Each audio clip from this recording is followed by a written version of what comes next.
On August 15, 1871, Albert Pike writes a letter, now catalogued in the British Museum, to Giuseppe Mazzini, in which he states the following: "We shall unleash the nihilists and the atheists, and we shall provoke a great social cataclysm, which in all its horror will show clearly to all nations the effect of absolute atheism, the origins of savagery and most bloody turmoil.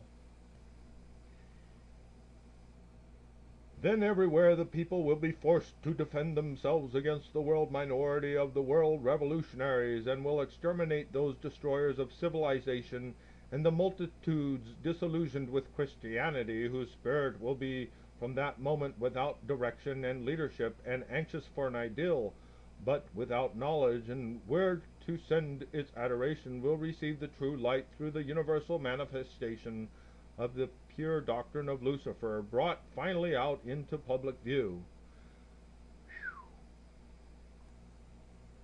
A manifestation which will result from a general reactionary movement which will follow the destruction of Christianity and atheism, both conquered and exterminated at the same time." Now Pike, who, having been elected as Sovereign Grand Commander of the Scottish Rite of Freemasonry's southern jurisdiction in 1859, was the most powerful Freemason in America. He would retain that post for 32 years until his death in 1891. He also published a book on the subject in 1872 entitled Morals and Dogma of the Ancient and Accepted Scottish Rite of Freemasonry, in which he candidly states the following: "Lucifer, the light bearer, strange and mysterious name to give to the spirit of darkness. Lucifer, the son of the morning, is it he who bears a light, and with its splendors intolerably blinds feeble, sensual, or selfish souls? Doubt it not." In 1873, the loss-making Rio Tinto copper mines in Spain are purchased by a group of foreign financiers, including the Rothschilds. These mines represented Europe's largest source of copper. In 1875, on January 1st of this year, Jacob Schiff, now Solomon Loeb's son-in-law after marrying his daughter Teresa, takes control of the banking house Kuhn, Loeb and Company. He goes on to finance John D. Rockefeller's Standard Oil Company, Edward R. Harriman's railroad empire, and Andrew Carnegie's steel empire. This is all with Rothschild money. He then identifies the other largest bankers in America at that time. They are J.P. Morgan, who controls Wall Street, and the Drexels and the Biddles of Philadelphia. All the other financiers, big and little, danced to the music of those three houses. Schiff then gets the European Rothschilds to set up European branches of these three large banks on the understanding that Schiff, and therefore Rothschild, is to be the boss of banking in New York and therefore America.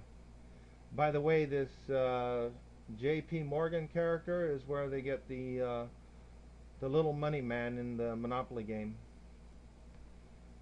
N.M. Rothschild and Sons undertake a share issue to raise capital for the first Channel Tunnel project to link France to England, with half of its capital coming from the Rothschild-owned Compagnie du Chemin de Fer du Nord. This year, Lionel D. Rothschild also loans Prime Minister Benjamin Disraeli the finance for the British government to purchase the shares in the Suez Canal from Khedive Sal of Egypt. This was done as the Rothschilds needed this access route to be held by a government they controlled, so they could use that government's military to protect their huge business interests in the Middle East.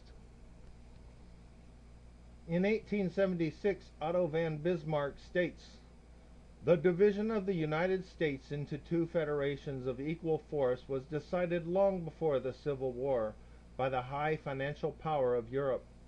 These bankers were afraid that the United States, if they remained in one block and as one nation, would attain economical and financial independence, which would upset their financial domination over the world. The voice of the Rothschilds predominated. They foresaw the tremendous booty if they could substitute two feeble democracies, indebted to the financiers, to the vigorous republic, confident and self-providing. Therefore they started their emissaries in order to exploit the question of slavery and thus dig an abyss between the two parts of the republic. In 1879, Lionel D. Rothschild dies. In 1880, Rothschild agents begin fomenting a series of pogroms predominantly in Russia, but also in Poland, Bulgaria, and Romania. These pogroms resulted in the slaughter of thousands of innocent Jews, causing approximately 2 million to flee mainly to New York, but also to Chicago, Philadelphia, Boston, and Los Angeles.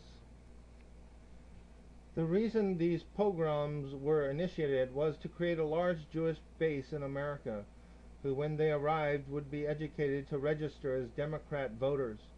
Some 20 years later, this would result in a massive Democratic power base in the United States and be used to elect Rothschild frontmen such as Woodrow Wilson to the presidency to carry out the bidding of the Rothschilds.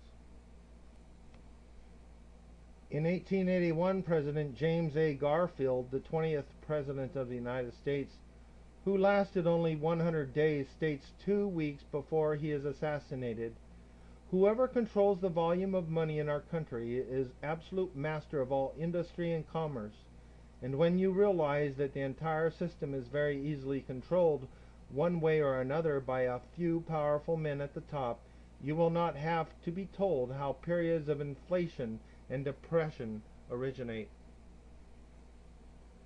Edmund James D. Rothschild has a son, Morris D. Rothschild. In 1883, after 6,000 feet of tunnel in the Channel Tunnel project being excavated, the British government halted the project, citing the fact that it would be a threat to Britain's security. In 1885, Nathaniel Rothschild, son of Lionel D. Rothschild, becomes the first Jewish peer and takes the title of Lord Rothschild. In 1886, the French Rothschild Bank, the Rothschild Ferrer, obtains substantial amounts of Russia's oil fields and forms the Caspian and Black Sea Petroleum Company, which quickly becomes the world's second largest oil producer. In 1887, opium trafficker in China Edward Albert Sassoon marries Aline Caroline de Rothschild, the granddaughter of Jacob James Mayer Rothschild. Aline Caroline's father, Gustave, together with his brother Alphonse, took over the Rothschilds' French arm following their father Jacob's death.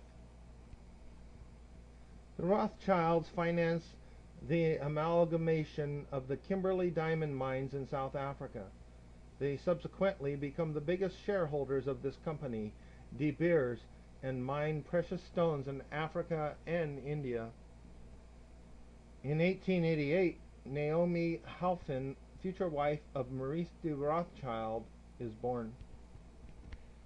In 1891, the British Labour leader makes the following statement on the subject of the Rothschilds: "This blood-sucking crew has been the cause of untold mischief and misery in Europe during the present century, and has piled up its prodigious wealth chiefly through fomenting wars between states which ought never to have quarreled. Whenever there is trouble in Europe, wherever rumors of war circulate and men's minds are distraught with fear of change and calamity, you may be sure that a hook-nosed Rothschild is at his game somewhere near the region of the disturbance." Comments like this worry the Rothschilds, and towards the end of the 1800s they purchased Reuters news agency so that they can have some control of the media. In 1895, Edmund James de Rothschild, the youngest son of Jacob James Mayer Rothschild, visits Palestine and subsequently supplies funds to found the first Jewish colonies there. This is to further their long-term objective of creating a Rothschild-owned country.